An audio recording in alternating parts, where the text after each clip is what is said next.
दिवाली से एक दिन पहले राघव अपनी पत्नी मीरा और 12 साल की बेटी आरोही के साथ अपने पैतृक गांव लौट रहा था। लगभग 25 साल बाद उनका पूरा परिवार उस पुराने पुश्तैनी हवेली में एक साथ दिवाली मनाने वाला था। रास्ते में उन्हें एक बूढ़ा फ़कीर मिला। उसकी आंखों में अजीब सी चमक थी। उसने धीमी आवाज़ में कहा, रात को छत पर रखा दिया कभी मत बुझने देना। इस हवेली में दिवाली की रात कुछ और भी जागता है। राघव ने इस बात को मजाक में उड़ा दिया, लेकिन मीरा के मन में अजीब सी बेचैनी बैठ गई। जब वे हवेली पहुँचे तो वो जगह वैसी ही थी जैसी सालों पहले थी, बड़ी, रहस्यमयी और सन्नाटे से भरी। रात को जब सब लोग सजावट में जुटे थे, मीरा ने देखा कि हवेली के पीछे के कोने में जहाँ एक पुराना कुआं था, वहाँ रखा हर दिया कुछ ही पलों में बुझ जा रहा था। चाहे वो कितनी बार जलाए, वो कोना अंधेरे में ही डूबा रहता। उधर आरोही अकेली छत पर खेल रही थी। उसने अचानक देखा, हवेली के पीछे किसी ने जैसे उसे देखा हो। एक लंबी दाढ़ी वाला आदमी भगवा वस्त्रों में, एक हाथ में माला और दूसरा हाथ जला हुआ। उसका साया कुछ देर खड़ा रहा और फिर गायब हो गया। रात को परिवार एक साथ बैठा था। राघव के दादा ने सबको एक पुरानी कहानी सुनाई। हमारे पुरखों में एक बहुत बड़े पंडित हुआ करते थे, आचार्य देवदत्त। वो बहुत ज्ञानी थे, लेकिन कुछ लोगों ने मिलकर उनके साथ विश्वासघात किया। दिवाली की रात उन्हें जिंदा जला दिया गया और मरने से पहले उन्होंने शाप दिया, जिस धरती पर मेरा अपमान हुआ वहाँ मेरी आत्मा तब तक भटकेगी जब तक मेरा ज्ञान अपमानित रहेगा। वो ब्रह्म राक्षस बन गए, न ज्ञान छोड़ पाए न क्रोध। बाद में एक मंत्र से उनकी आत्मा को बांध दिया गया था ताकि वो बाहर ना निकल सके, लेकिन अनहोनी उस रात होनी ही थी। दिवाली की रात पूरे घर में रोशनी थी, हंसी थी, पटाखों की आवाज़ थी। लेकिन आधी रात के बाद अचानक हवेली की छत पर रखा वो मुख्य दिया बुझ गया।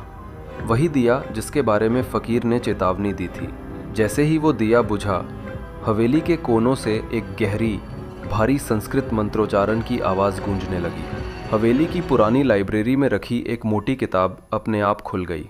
राघव का छोटा भाई जिज्ञासावश वो मंत्र जोर से पढ़ने लगा, लेकिन वो मंत्र अधूरा रह गया और उसी पल हवेली की सारी रोशनी टिमटिमाने लगी। एक एक करके सारे दिए बुझने लगे। पीछे के कुएं से आती मंत्रों की आवाज़ और तेज़ होती चली गई। राघव जब छत पर पहुंचा तो उसने उसे देखा, ब्रह्म राक्षस। वो आकृति इंसान से ऊंची थी, भगवा वस्त्रों में, आधा चेहरा मनुष्य का, आधा जला हुआ। उसकी आंखों में आग सी लाल चमक थी और हवा में उसका शरीर तैर रहा था। हाथ में एक जली हुई पुस्तक थी और उसके चारों ओर हवा भारी और ठंडी हो चुकी थी।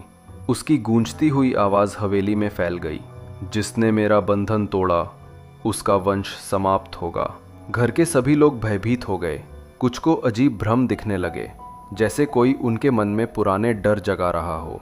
आरोही को अचानक लाइब्रेरी में एक पुरानी डायरी दिखी।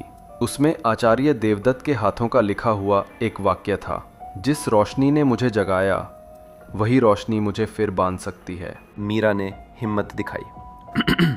उसने एक एक करके सारे दिए फिर से जलाने शुरू किए। जैसे ही हवेली में रोशनी बढ़ी, राघव और उसके दादा ने वही बंधन मंत्र दोबारा पूरे ध्यान से पढ़ा, इस बार बिना गलती के। ब्रह्म राक्षस चीखा, एक ऐसी आवाज़ जो मानो दीवारों को फाड़ दे।